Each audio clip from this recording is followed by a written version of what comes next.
Sejam bem-vindos à Fonte São Paulo. Este é o nosso canal do YouTube. Mas se você está a fim de somente escutar a mensagem, não tem problema. Também temos ela disponível no nosso Spotify. O link está na descrição do vídeo. Para mais informações sobre a nossa igreja, acesse o nosso Instagram, @igrejafonte.sp. Fique agora com a nossa mensagem. Até mais!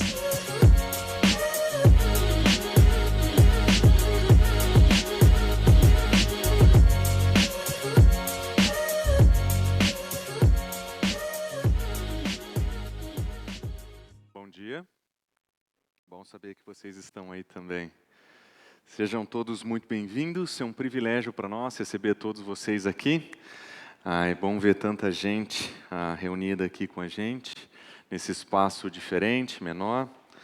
Vou pedir somente que as luzes sejam um pouco acesas aqui para facilitar a leitura das Escrituras enquanto nós refletimos sobre aquilo que o Senhor vai nos ensinar. Nós estamos em uma série de mensagens chamada... Só um minutinho, meus amigos. Pane no circuito aqui. Desculpa. Uma série intitulada Saia da Igreja. Nessa série, nós estamos estudando sobre aquilo que o Senhor Jesus Cristo espera de nós quando Ele nos convida à salvação.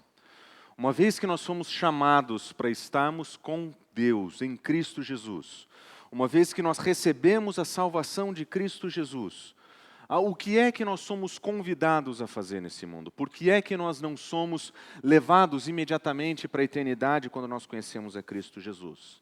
E a resposta a essa pergunta é que nós temos uma missão que nos foi dada pelo nosso Senhor, para enquanto nós estamos nesse mundo, nós possamos realizá-la. E não é muito difícil perceber que, via de regra, a igreja evangélica dos nossos dias perdeu esse senso de missão. Ela está preparada para fazer muitos eventos, ela está preparada para manter as suas atividades religiosas, mas essa ideia de estar no mundo e viver no mundo, ela não é tão facilmente encontrada assim. É por isso que nessa série, nós queremos ouvir aquilo que o Senhor tem para dizer para a nossa igreja. Como é que nós, como comunidade, podemos viver no mundo? Como é que nós podemos sair da igreja para que essa missão de Jesus Cristo não seja algo que seja refletido e pensado aqui apenas? Para que a nossa igreja não seja uma igreja que canta a respeito da salvação de Cristo Jesus, que proclama a salvação, que reflete ao respeito dessa mensagem, mas que não faz nada fora daqui. O desafio é ser uma igreja que vive a identidade de Cristo lá fora, no mundo, onde as perseguições acontecem, onde as dificuldades acontecem. Lá fora é o lugar que nós devemos iluminar, é lá que nós devemos ser sal. E é por isso que nessa série de mensagens nós começamos na semana passada com uma mensagem intitulada Volte ao Mundo. Nós precisamos resgatar a nossa mentalidade missional e de lembrar que o nosso lugar é lá. Nós fomos tirados de lá, mas nós fomos colocados lá pelo nosso Senhor Jesus Cristo e é lá que nós temos que estar. É lá no seu ambiente de trabalho, onde diversas pessoas sequer conhecem a Cristo Jesus. É lá na sua universidade, onde as pessoas estão ouvindo tudo menos a respeito do nosso Senhor, a respeito da mensagem de Deus. É lá que nós temos que proclamar essa mensagem, é lá que nós temos que exercer nossa influência no mundo. É por isso que nós precisamos voltar. Se você observa no vídeo que inicia essa série, nós iniciamos com imagens que vêm das nuvens dos céus e aos poucos elas vêm baixando e mostrando às pessoas onde elas estão na cidade. Essa é a ideia dessa série. Que enquanto nós vivamos a ideia de que nós vivemos o reino dos céus, nós não estamos na eternidade, nós precisamos estar onde as pessoas estão. Nós precisamos voltar para o lugar onde o Senhor quer que nós estejamos. Ele quer que nós estejamos lá no mundo. E é para lá que nós precisamos voltar. Isso significa que nós vamos precisar viver no mundo.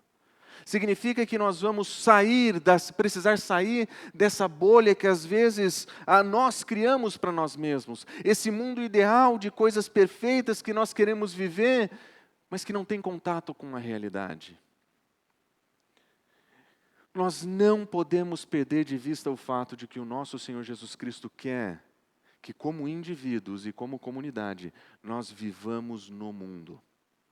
O mundo é um sistema de oposição a Deus, sim. O mundo é um sistema antagônico, confrontador, onde muitas coisas ruins acontecem, onde tudo aquilo que é definido por Deus é distorcido, sim. Mas é lá, exatamente lá, que nós temos que fazer o nome de Jesus Cristo conhecido.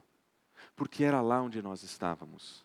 Alguém algum dia mencionou o Evangelho, contou, nos apresentou essa mensagem que mudou as nossas vidas. E agora a nossa missão é voltar para lá e viver lá. Porque nós queremos mudar esse mundo, nós queremos pertencer a esse mundo, porque é lá que nós temos que realizar a nossa missão.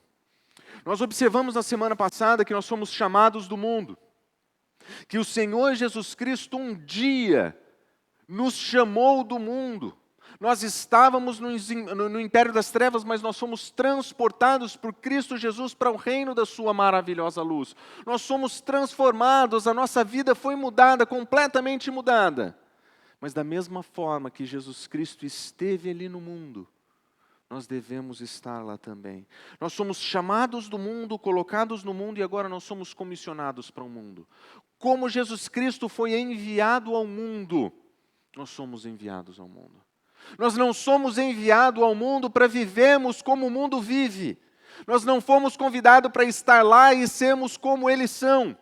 Nós não fomos convidados para viver nesse mundo como se nós pudéssemos dizer, ok, então nós vamos fazer o que eles fazem, viver como eles vivem, abraçar as suas ideias. De maneira nenhuma. Nós temos uma missão, nós temos um alvo, nós temos um objetivo. Nós estamos ali, mas nós não pertencemos mais àquela realidade. E é por isso que, na mensagem de hoje, eu gostaria que você abrisse a sua Bíblia em 2 Pedro, capítulo 2, versículo 12, e preste bem atenção na exortação que o apóstolo Pedro vai fazer para nós. 1 Pedro, capítulo 2, versículo 12, nós lemos o seguinte: vivam entre os pagãos. Existe uma ordem aqui para nós. Nós precisamos viver. Nós precisamos fazer a nossa moradia lá. Nós precisamos estar lá. Mas observe, não é somente isso. Ele diz, de maneira exemplar, para que naquilo que ele os acusem de praticarem o mal, eles vejam as boas obras que vocês praticam e eles glorifiquem a Deus. Existe um objetivo para viver no mundo. Existe um objetivo. Nós temos que viver para que, se eles nos acusarem de coisas ruins, se eles levantarem a voz contra nós, contra a nossa mensagem, contra os nossos valores, contra a nossa postura, eles tenham condições de ver as boas obras que nós fazemos, com o objetivo de que eles também se juntem a nós para glorificar a Deus. A igreja precisa viver de maneira exemplar lá fora. Nós somos convidados a uma nova ética em Cristo Jesus. Nós somos convidados a um novo modo de viver, um novo modo transformado. Essa transformação de nos tirar do império das trevas e nos trazer para o império de sua luz, serve para que agora no mundo nós reflitamos a luz de Cristo, os valores de Cristo, os ideais de Cristo, para que dessa forma nós façamos com que essa mensagem seja proclamada. Essa transformação que o Senhor Jesus Cristo operou nas nossas vidas precisa ser vista, precisa ser testemunhada, precisa ser apresentada, para que antes de que nós falemos alguma coisa, antes da mensagem ser dita, as pessoas tenham a oportunidade de ver algo diferente e glorificar a Deus. A nossa vida tem que ser lá fora. É lá fora que nós temos que fazer amigos. É lá fora que nós temos que viver. É lá fora que nós precisamos manifestar a mensagem de Cristo Jesus. Mas certamente isso não será fácil. Isso não vai ser fácil. para vivermos lá fora, para viver no mundo, nós vamos precisar de algumas características que eu gostaria de dividir com vocês, que vão fazer toda a diferença no modo como nós entendemos o nosso lugar lá fora. A primeira característica que eu gostaria de dividir com vocês é que nós precisaremos de coragem. Nós precisaremos de uma postura que é convicta daquilo que deve fazer. Pessoas que não têm convicção do seu chamado, pessoas que não têm convicção da sua missão no mundo. Quando eles entram no mundo para viver no mundo, eles se amoldam àquele mundo. Eles se esquecem daquilo que Paulo diz: não se amoldem ao mundo. Estar no mundo e viver no mundo não é tomar a forma do mundo, é viver lá, corajosamente, os valores de Deus, os ensinos de Deus.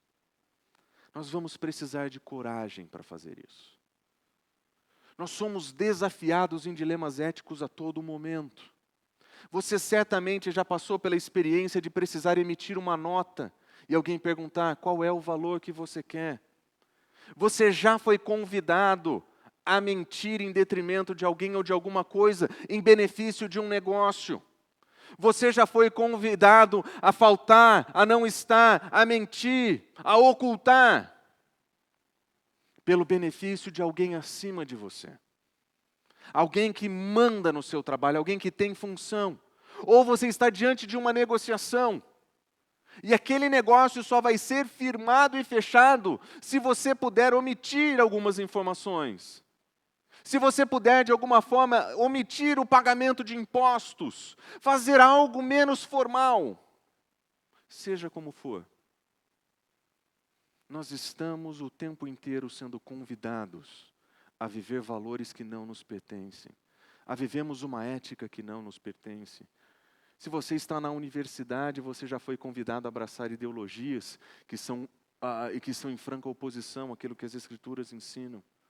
Você já foi convidado a abandonar a sua ética e a viver uma vida de libertinagem. Mas exige-se muita coragem para dizer: eu não vou fazer isso, porque isso não convém. Exige-se muita coragem diante de um dilema ético, levantar a voz e dizer: eu estou aqui com você, pronto para fechar esse negócio, para andar com você nessa empresa, mas eu tenho limites éticos, eu não vou violá-los. Isso exige muita coragem. Uma coragem que nós não estamos dispostos a fazer, porque nós estamos também muito preocupados com a glória dos homens. Muito preocupado com o que as pessoas vão pensar a nosso respeito, com a imagem que nós vamos criar, com o que nós vamos ouvir, com as dificuldades que isso vai criar para o exercício do meu trabalho. Nós faltamos com essa coragem. Nunca me esqueço de uma vez que eu estava estacionado, levando um amigo para casa, carro estacionado, e onde eu estacionei tinha um amplo espaço para outros carros passarem, mas uma senhora, não percebendo o tamanho da rodovia, da rua e o espaço que ela tinha, ela quis fazer um contorno em U, e por não conseguir, ela voltou um pouquinho e de ré acertou a porta do meu carro. Ali ela pediu desculpas, entendeu que ela estava muito errada. E ela me disse o seguinte: fique tranquilo, você não precisa se preocupar, eu sei que eu estou errado, eu vou pagar para você. Trocamos informações, conversamos por telefone, estava tudo certo. Isso era uma sexta, na segunda ela me liga. E ela diz o seguinte: então, eu fiz um seguro hoje. Se você puder dizer para o meu seguro que a batida aconteceu amanhã, depois que o meu seguro começou, eu consigo fazer com que o meu seguro pague a sua porta. E ninguém vai precisar desembolsar nada. Eu falei: eu agradeço a sua informação, mas eu não posso dizer que essa batida aconteceu amanhã, porque ela aconteceu 2 dias atrás. Ela falou assim: mas se você não me ajudar, eu não posso te ajudar. Eu falei: eu não posso te ajudar. Eu não posso fazer isso com você. E infelizmente eu não posso repetir para vocês o que ela disse para mim no telefone. Às vezes viver a nossa ética significa assumir custos e riscos que saem do nosso bolso, que doem nos nossos relacionamentos, que atrapalham os nossos desenvolvimentos profissionais no mundo. Mas se nós vamos viver no mundo em prol de uma missão de apresentar Cristo Jesus, a ética e os valores do reino têm que estar conosco enquanto nós estamos no mundo. Caso contrário, nós seremos apenas mais um. Nós precisaremos de coragem. Nós precisaremos de coragem para estar no mundo e viver o que Ele ensina. Mas o nosso erro é pensar que essa coragem é algo que nós construímos nós mesmos. O nosso erro é pensar que essa coragem vem da nossa força, vem da nossa habilidade de produzir coisas. Como se essa coragem viesse do nosso ímpeto, do nosso desejo, da nossa pura vontade. A verdade é que as Escrituras nos ensinam que coragem, nas Escrituras, chama-se dependência. Nós não vamos para esse mundo dizendo que nós vamos encarnar esses valores, nós vamos entrar em guerra, porque agora nós somos poderosos, potentes e conseguimos fazer tudo.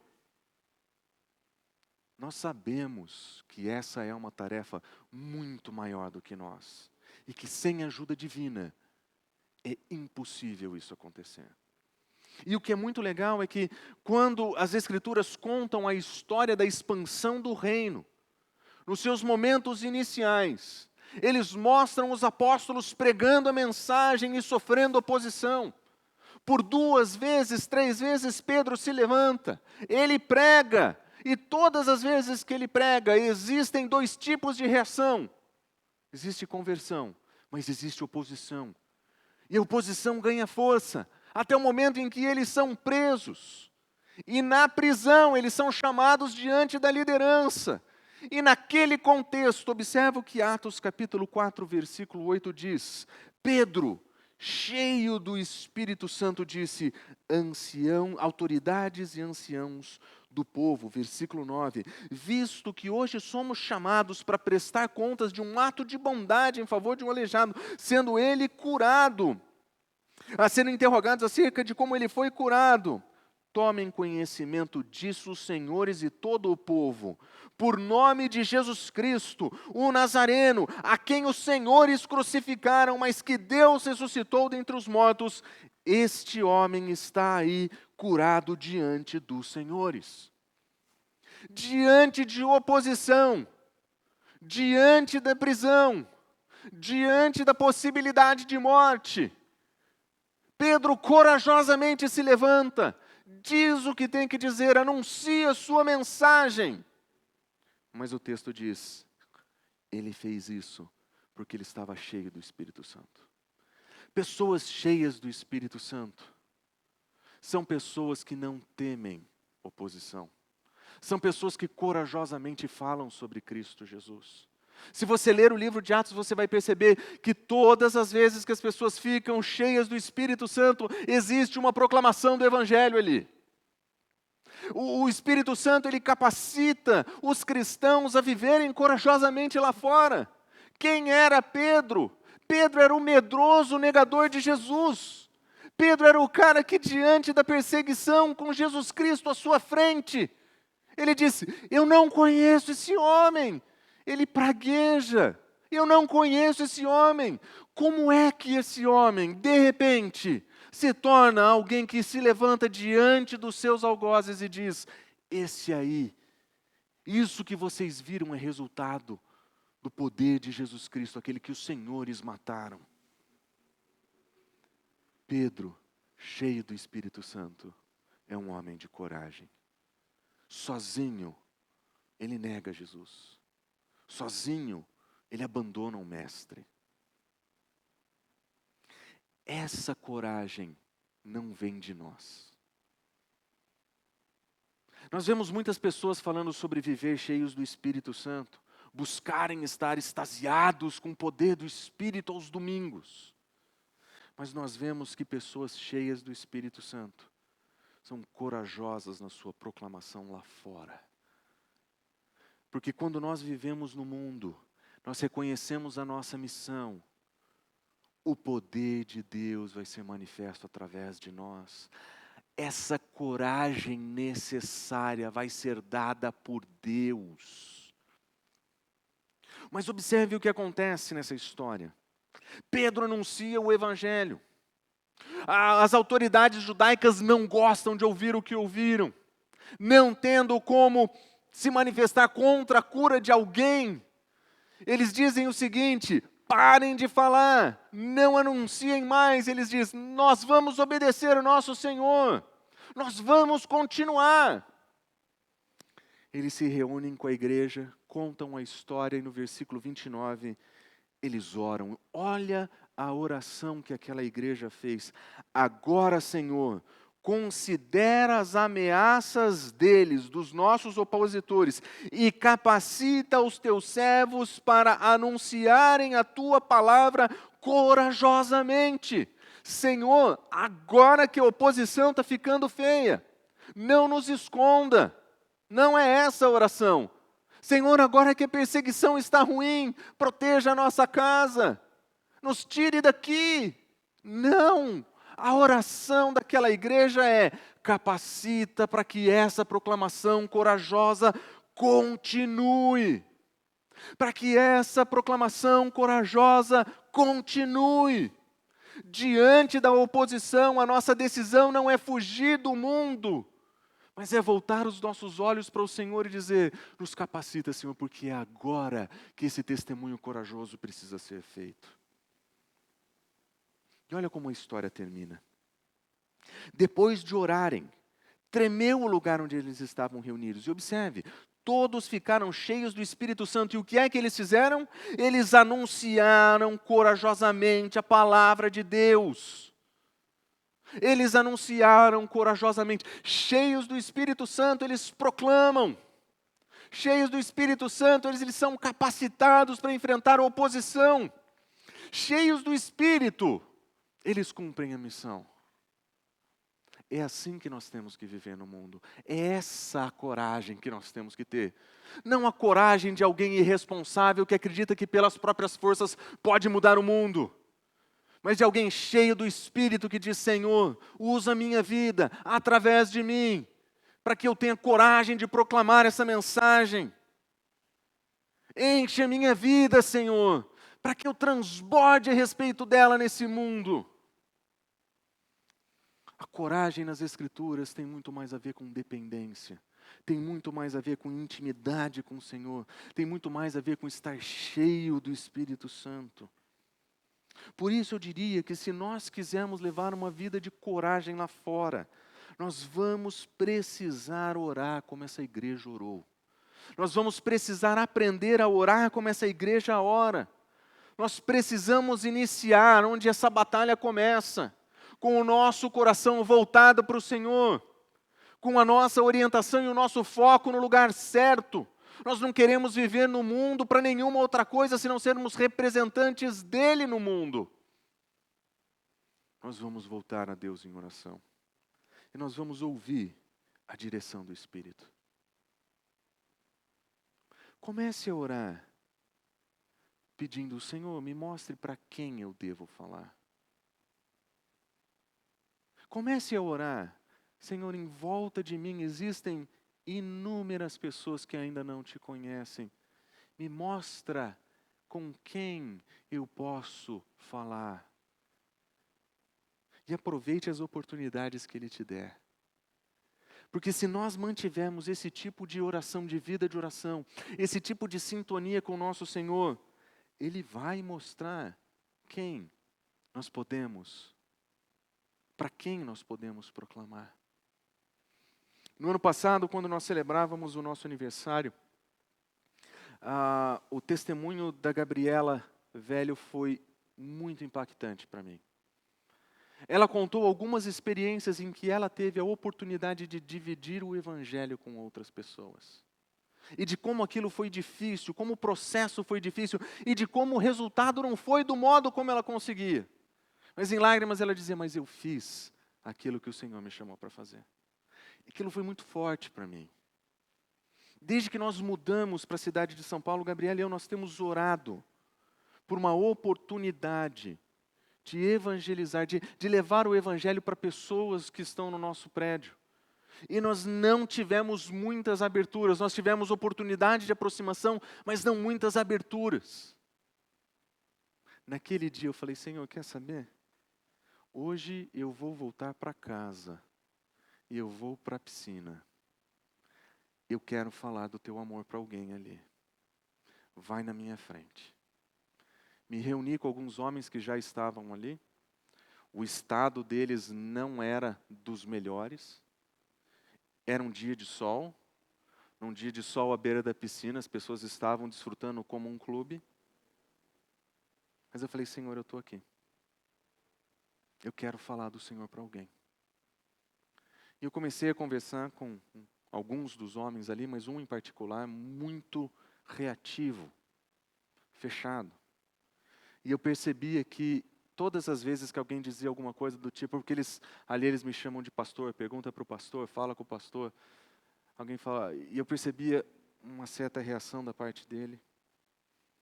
Em determinado momento eu olhei para ele e eu falei assim, a sensação que eu tenho é que você é um fechado para qualquer coisa que seja relacionada a Deus. É porque você já passou pela igreja e você já sofreu muito ali dentro.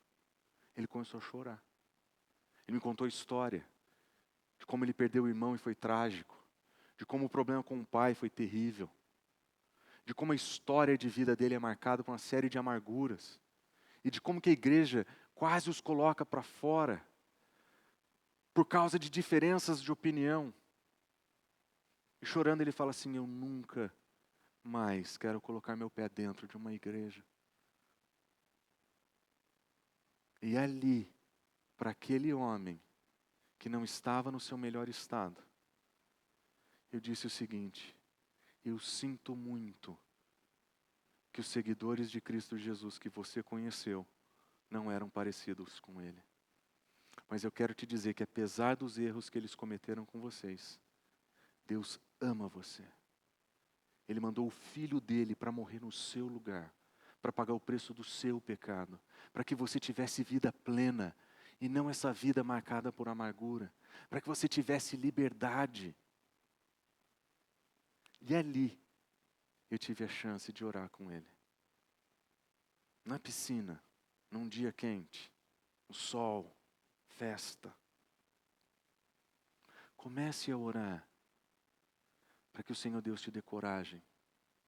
E você vai ver Ele colocar oportunidades na sua frente, abrir portas na sua frente, para falar de Cristo Jesus para outras pessoas, corajosamente. Não porque você é super corajoso, mas porque Ele é super poderoso, Ele pode usar a cada um de nós. Por isso eu digo, orem, escutem a direção do Espírito, aproveitem as oportunidades, sejam corajosos no estilo de Pedro, cheio de Espírito, na dependência do Senhor. Mas eu diria mais, nós precisaremos viver no mundo com muita sabedoria. Nós não podemos ser ingênuos e pensar que lá fora nós estaremos em um ambiente neutro ou positivo. O mundo é um lugar de oposição. Por mais luzes e festas e comemorações que a gente possa encontrar lá dentro, ali existe um sistema de oposição a Deus. Por mais que você encontre uma comunidade fantástica de pessoas que se juntam por um ideal, ali existe um sistema de oposição a Deus. Nós precisaremos agir com sabedoria. Olha o conselho de Paulo para a igreja de Colossos, ele diz, sejam sábios no procedimento com os de fora. Sejam sábios, prestem atenção, não vai ser simples, nós precisaremos da sabedoria divina para estar lá fora. Nós precisaremos da sabedoria de Deus para nos orientar em como fazer. Os dilemas éticos, as perguntas difíceis, as propostas de fazer aquilo que não é correto vão estar lá. Como é que você ama pessoas nesse ambiente? Como é que você manifesta o amor de Deus nesse ambiente? Como é que você vai fazer com que a voz de Deus seja ouvida em um lugar onde a oposição a Ele reina? Nós precisaremos de sabedoria. E ele diz mais: aproveitem ao máximo todas as oportunidades que vocês tiverem. Se nós não estivermos lá fora, se nós não estivermos corajosamente na dependência de Deus lá fora, nós não teremos como aproveitar oportunidades, porque nós não vamos ver essas oportunidades na nossa frente. Nós só vamos aproveitar essas oportunidades quando nós estamos lá fora. Por isso, no modo como você se comporta, seja sábio. As pessoas estão olhando o seu comportamento, o modo como você vive. Seja sábio, honre o seu Senhor.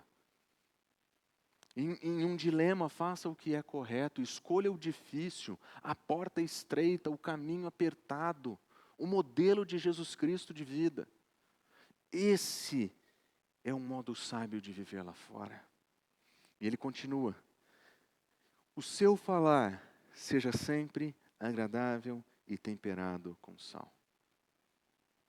Eu acho muito interessante que Paulo sai do comportamento para a fala muito rápido. O nosso comportamento tem que ser sábio, e ele completa, inclusive o modo como você fala. O modo como nós falamos lá fora precisa ser agradável e temperado com sal. Você pode entrar em qualquer conversa de ex-crente, você vai ouvir que eles não aguentam um modo desagradável, como esse povo que se chama filhos de Deus, o modo como eles falam a respeito das pessoas. Você vai ouvi-los dizer o seguinte: eles são fofoqueiros, eles são maledicentes, eles falam mal de todo mundo, eles acham que eles são os únicos certos. Sabe por quê? Porque quando os nossos irmãos estão lá fora, eles não estão agindo com sabedoria. E o falar deles não é agradável, o modo como eles conversam não convém. Ou de um outro lado, você vai ouvir algo como: eu nem sabia que ele era crente. Pelo modo como ele fala, pelo que ele pensa, pelo que ele faz, foi uma surpresa descobrir que esse rapaz ou essa pessoa era um seguidor de Jesus, porque não age com sabedoria lá fora, porque não vive lá fora como Cristo Jesus nos ensina. Por isso Paulo diz: seja sempre agradável e temperado com sal. A mensagem do Evangelho, meus irmãos, não é agradável. Em algum momento nós vamos gerar um nível de desconforto. Quando você olhar para qualquer pessoa que seja e disser: você é um pecador miserável igual a mim, isso nunca vai ser agradável. Mas naquilo que nós vamos falar lá fora, no modo como nós vamos conversar, no modo como nós vamos agir, nós vamos precisar agir de maneira que seja agradável. A sabedoria de Deus pede isso de nós. A sabedoria de Deus pede isso de nós. E ele continua: que vocês saibam como responder a cada um. Isso é um grande desafio. Porque se nós vamos estar no mundo, e as pessoas vão ver o nosso comportamento diferente, elas vão fazer perguntas. E é nesse momento que nós precisamos saber como conversar. Às vezes nós gastamos tanto tempo aqui dentro, nós estamos tão acostumados com a nossa própria linguagem, que quando o Senhor nos dá uma oportunidade, nós temos a chance de falar alguma coisa, nós dizemos: porque de acordo com Spurgeon, a eleição do cristão garante a sua justificação e futura glorificação. Romanos 8, 28 até 30. Aí o cara fala assim: eu não sei o que é Romanos, eu não sei o que é justificação, eu não sei o que é glorificação. Nós precisamos saber conversar com as pessoas no idioma delas. Nós temos um vocabulário religioso que faz todo sentido para nós. E nós gastaríamos dias explicando, conversando e estudando. Mas quando nós vamos conversar com as pessoas lá fora, eles estão falando: eu não sei o que fazer com os meus filhos. Eu não sei o que fazer com o meu casamento. Eu não sei o que fazer com a minha vida. Eu não sei que caminho eu vou escolher. Essa não é a hora de discursar sobre os profundos mistérios da soberania governadora de Deus. Nós precisamos falar para essa pessoa: eu entendo você. Eu também não sei o que fazer com os meus filhos. Meus filhos também têm passado por rebeldia. mas eu tenho sido ensinado a sabedoria de Deus sobre o meu papel de instruir e cuidar do meu filho, sobre o meu papel de proteger e orientar. Está com dificuldade no seu casamento? Quem não está? Hello! Todo mundo passa por dificuldade no casamento. Nessas conversas que eu tenho com os meus amigos da piscina, eles falam assim, para você a vida é fácil porque você é pastor, você é bonzinho. Eu falo, vai perguntar para minha mulher se ela concorda com isso. Pergunta para ela se eu sou bonzinho. Pergunta para ela se eu faço as coisas direito lá em casa. Pergunta para ela se eu não faço asneira. Eu sou igual você, tranqueira, porcaria. Sozinho minha vida ia ser uma desgraça. Saibam como responder a cada um. Para viver de maneira sábia lá fora, ofereço algumas sugestões. Aprenda a fazer perguntas. Nós estamos, às vezes, muito preparados para dizer para as pessoas coisas. Para falar para elas como que a vida delas tem que funcionar. Eles olham para a nossa vida, eles sabem que nós não temos respostas para tudo. E está tudo bem. Mas se você quer realmente se aproximar de pessoas, você vai precisar se interessar genuinamente por elas. O que ela faz? O que ela pensa? O que ela cultiva? O que ela lê? O que ela assiste? Aprenda a fazer perguntas. Uma das primeiras amizades que nós tivemos em São Paulo, Gabriela e eu, foi um casal de mulheres que moravam no apartamento debaixo do nosso. Por causa que elas tinham um cachorro e eventualmente nós nos encontrávamos lá na área pet do nosso prédio, nós tínhamos a chance de conversar. E com o tempo, esses encontros começaram a se tornar mais frequentes, fomos ao parque juntos, saímos juntos, foram em casa comer algumas vezes, convidamos elas para irem com a gente em outros lugares, e nós gostaríamos de conhecer cada vez mais a respeito. E é nesse ambiente que vêm as perguntas mais difíceis, que às vezes nós não sabemos como responder. Uma delas um dia me perguntou o seguinte: por que é que a igreja não atualiza o seu credo moral? Por que a igreja não atualiza o modo como eles pensam a nosso respeito? E eu falei, porque existem convicções que nós entendemos virem do próprio Deus, que nos ensinam entre o certo e o errado, que nós não podemos atualizar, porque elas pertencem à autoridade de Deus. E ela falou assim, então o que você faz com pessoas que são como nós? Nós amamos da mesma forma. O Senhor Jesus Cristo, quando Ele ensina, as Escrituras quando ensinam um valor moral, para nós cristãos para vivermos de acordo com Sua palavra, Ele nos diz que a sexualidade pertence a um casamento monogâmico e heterossexual. E que todas as outras desvirtudes desse modelo são equívocos. Não é somente esse, não é somente aquele, é qualquer um.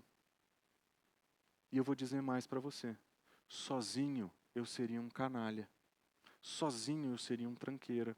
Sem a graça de Deus na minha vida, eu nunca ia procurar viver os valores de Deus. Ela falou, eu entendo. Mas você acha que ela ficou satisfeita? Mas o fato de nós estarmos sempre por perto, de modo amoroso, fez que enquanto ela estivesse morando no prédio, ela sempre estivesse em casa. Ela teve a chance de conviver com um pastor e a sua esposa, sem problemas. Embora nós deixássemos sempre muito claro onde nós estamos e qual é a mensagem do Evangelho. Quando nós vivemos com sabedoria, nós vamos ter a oportunidade de estar em ambientes assim e a responder perguntas que vão ser feitas. Nós vamos poder oferecer encorajamento. Mas se nós vivemos vidas questionáveis lá fora, Nós vamos receber perguntas do por que você faz assim? Por que assim? Gabriela e eu, nós temos o costume de ficar na piscina, como eu já mencionei para vocês. E o modo como as crianças respondem ao modo como nós falamos, embora seja bem longe daquilo que nós gostaríamos. Vocês conhecem o Natan e a Melissa muito bem. Em comparação com outras crianças no mesmo ambiente, eles são rapidinhos para obedecer. Meia hora é um período aprovado. As pessoas assistem. Várias vezes mães chegaram para a Gabriela e perguntaram, o que vocês fazem? Por que eles obedecem? Por que eles não reagem assim com vocês? A nossa resposta? Pura graça de Deus. Pura graça de Deus. Deus tem cuidado do coraçãozinho desses meninos. E eles têm reagido bem pela graça de Deus. Nós entendemos o nosso papel de instruir, de cobrar, de estar perto, mas o resultado é pura graça de Deus na vida deles. Por causa desse tipo de conversa, nós tivemos várias oportunidades de iniciar conversas com outras pessoas.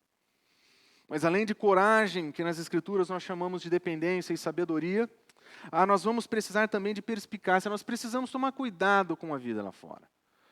Nós temos que prestar atenção se nós não estamos lá de uma maneira missional demais ou amoldada demais, ou que perde o propósito. Nós precisamos ter a mentalidade de Paulo em 1 Coríntios capítulo 9, quando ele diz, embora eu seja livre de todos, eu me fiz escravo de todos para ganhar o maior número possível de pessoas. A consciência missional de Paulo era inegável, ele sabia o que ele tinha sido chamado para fazer, e ele ia procurar por todos os meios, todos os caminhos, fazer isso da melhor forma possível.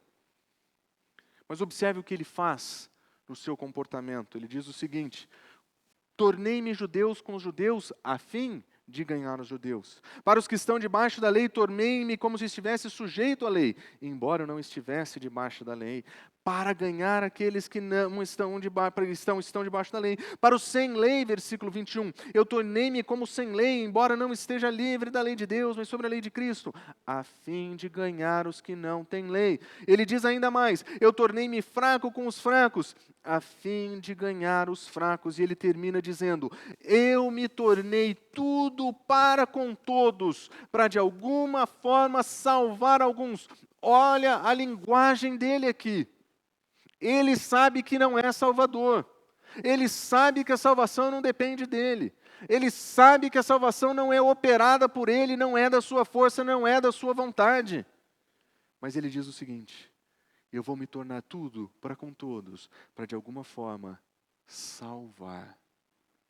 A sua participação no processo de levar a mensagem do Evangelho faz com que Paulo se entenda parte do mecanismo. Ele entende o seu lugar no mundo. Ele entende a salvação de Deus. Ele sabe que só Deus pode operar. Mas ele sabe que isso vai acontecer através da proclamação do Evangelho. Ele sabe que é através dessa atitude dele que pessoas serão salvas.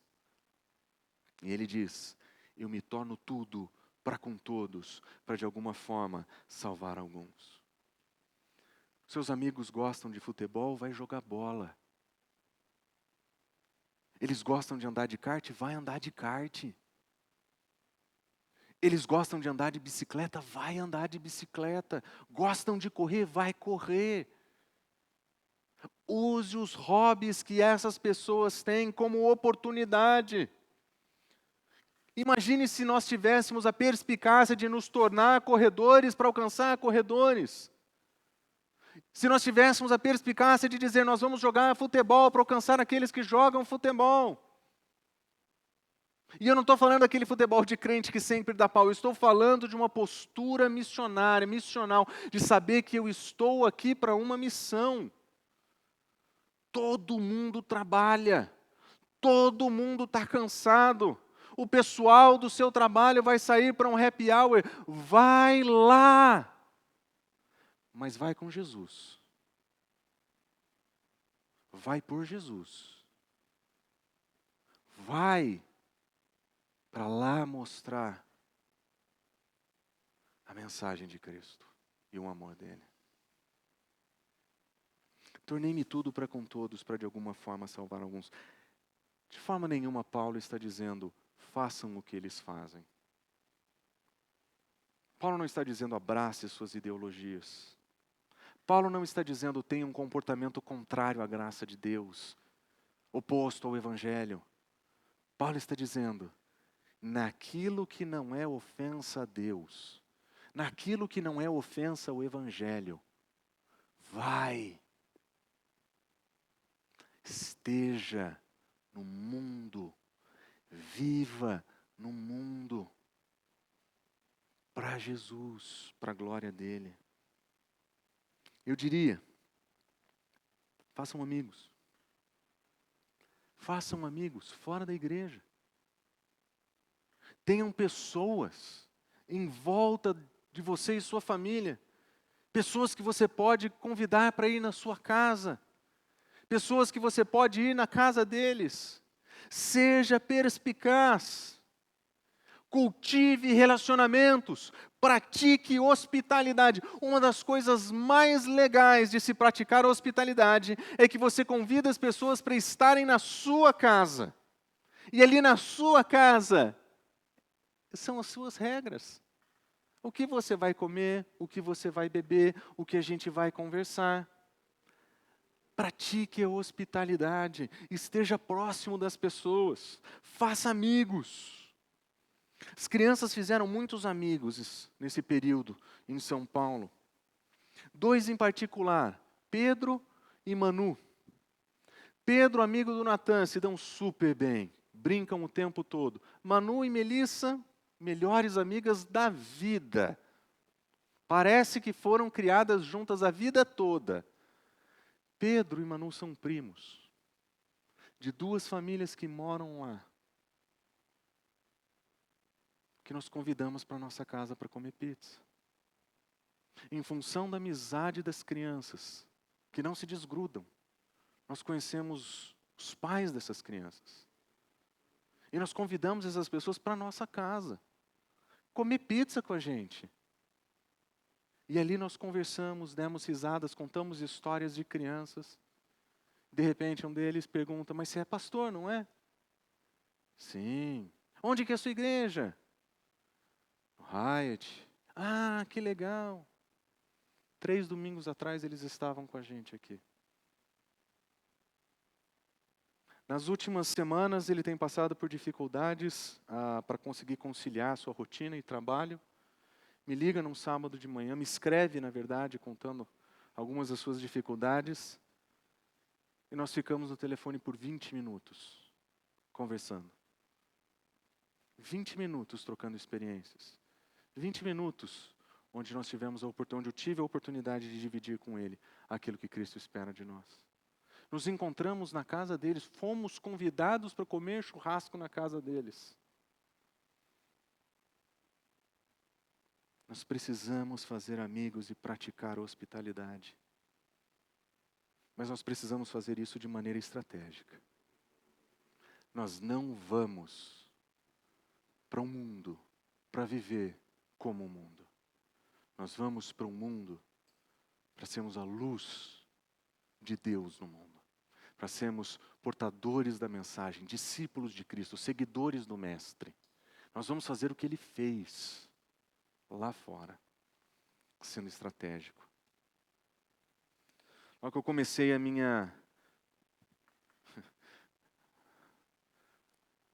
meu ministério na igreja, em Campinas, eu comecei como estagiário. E você sabe, estagiário em qualquer lugar do mundo significa a mesma coisa. Significa fazer o que ninguém quer. Independente de onde você é estagiário, você vai fazer o que ninguém quer fazer. Eu tinha 6 chefes. Então, tudo o que nenhum deles queria fazer, o estagiário fazia.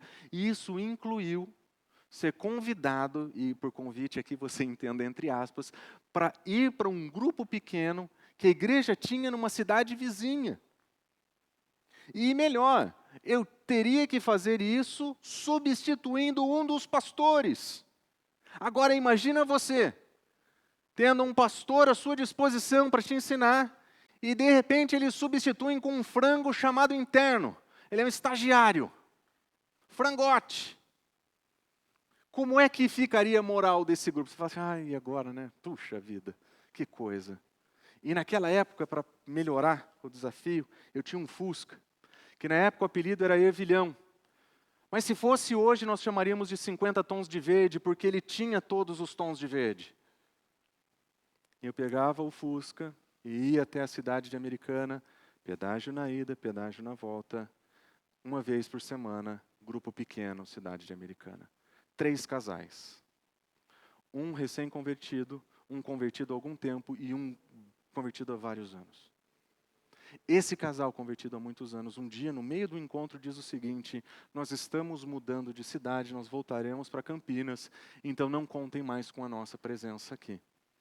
Na semana seguinte, 2 casais, eles olham para mim e dizem o seguinte: sabe, não faz sentido você vir para cá toda semana só por causa da gente. Faz o seguinte, vamos encerrar esse grupo e está tudo bem. Eu olhei para eles e disse, eu entendo, mas eu acho que vocês estão olhando isso pelo lado errado. Ele falou assim, o que você acha? Eu falei, agora eu acho que nós temos mais espaço no nosso grupo pequeno para trazer outras pessoas. Agora nós temos espaço para incluir aqui pessoas que possam ouvir a respeito de Jesus Cristo através de nós. Aí eles falaram, mas quem nós vamos convidar? Eu falei, os amigos de vocês. Os amigos de vocês. Ele falou, mas como a gente vai fazer isso? Durante 4 semanas nós estudamos sobre como nós poderíamos fazer isso. E o nosso último estudo foi sobre a história de Jesus e Levi. Jesus passa pelo lugar onde ele estava, ele diz, Levi, me siga, e no seguinte verso eles estão juntos. Mas em Lucas diz que Levi resolve fazer uma festa em homenagem a Jesus. E ele diz que que publicanos e pecadores estavam com Cristo ali. Eu falei, é isso que nós vamos fazer. Os amigos de Levi eram publicanos. Porque publicanos só podiam ser amigos de publicanos, eles eram odiados pelo resto da nação. Eles eram cobradores de impostos, eles eram inimigos dos interesses de Israel. Mas eles fizeram uma festa para Jesus, convidaram os seus amigos. E ali, a mensagem, ali a presença de Cristo se fez vista. E eu sugeri para eles, que tal a gente fazer um churrasco e convidar seus amigos? E foi engraçado, porque um trabalhava na área da construção, outro trabalhava na área da odontologia. E a primeira vez que nós fizemos a festa, nós estávamos ali, comendo carne, churrasco. No meio do evento, eu parei e falei, olha, toda semana nós nos encontramos aqui. Nós estudamos a respeito de Cristo Jesus. Se qualquer um de vocês quiser, vocês estão mais do que convidados. A casa não é minha, mas vocês estão todos convidados, porque eu sei que eles vão ter grande prazer em te receber. Na semana seguinte, nosso primeiro grupo, nós tínhamos 8 pessoas. E o tempo foi passando, os dentistas, que eram amigos dos dentistas, foram convidando dentistas. De repente, a gente se encontrava durante a semana para estudar e tinha que rir assim, de tanto que um estava olhando para o dente do outro. Em 2 anos, aquele grupo de 4 tinham 40 adultos, que semanalmente se encontravam para estudar as Escrituras. Porque eles entenderam que precisavam agir de modo estratégico, fazendo amizades, praticando hospitalidade e sendo estratégico. Esse tipo de mentalidade de vida no mundo é que nós precisamos ter. É isso o que nós queremos dizer quando dizemos viva no mundo. É viver no mundo com a missão de Cristo no coração. Com a missão de Cristo encharcada na nossa mente. Viver no mundo significa viver com coragem, na dependência dEle, com sabedoria, de acordo com a instrução dEle, e com perspicácia. Nós precisaremos ser estratégicos.